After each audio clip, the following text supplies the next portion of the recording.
Hey, I'm David Clayman, and I'm reviewing WrestleMania 21, which is the WWE's return to the Xbox.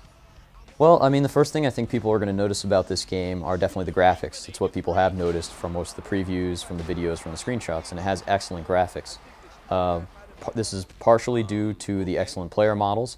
They are made up of about 10,000 polygons, as opposed to the SmackDown series, which is peaked out at about 6,000. This is also due to the motion capture. Everything in this game is motion captured, from the career mode segments, to the moves, to the reversals, to the entrances. Everything's been captured. And this makes everything look very realistic, but it also slows down a lot of the moves, so it's kind of like a double-edged sword. Overall, I'd say that it needs to be some of the areas need to be sped up where there's absolutely no gameplay going on. There's areas where a person's getting up off the ground where his opponent can't hit him and he can't perform any moves, and these just add large sequences where neither player is doing anything. Besides the graphics, another really great thing in this game is the Create a Wrestler. When you go into Create a Wrestler, you have a ton of options, both concerning his size, what he wears, the hairstyle, the entrance. So you can really get into some really heavy detail, and this can take up almost an entire day just customizing what the character looks like. You can customize your entrance from the entrance music, which can be ripped directly from the custom soundtrack, to the pyrotechnics that go off, to your entrance animations. And as you advance through career mode and you win money, you can unlock even more customization options. You can then take this wrestler and bring him into your Xbox Live game, which is really a huge bonus.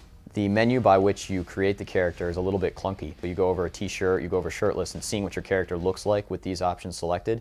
Instead, you have to select the option, it'll apply it to your character, then you have to go back out to the menu and switch. This can become a bit frustrating after a while when you're customizing things down to your eyebrow size. While the graphics are fantastic, the sound is not as good. Wrestling fans will notice that a lot of the licensed music is the same as from earlier SmackDown games, so the tracks are noticeable and immediately recognizable. There's custom soundtracks, so you're not forced to listen to these, but it would have been nice to have some new music.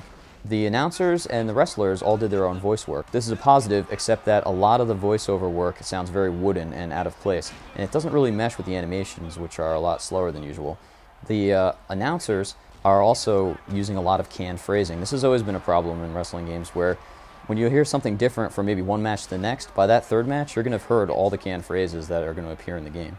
The AI isn't going to be immediately noticeable when you're in a one-on-one match, but as soon as you start adding other components like a ladder or a tag team match or two-person on one, you're going to start to notice that often the opponents have no idea what to do.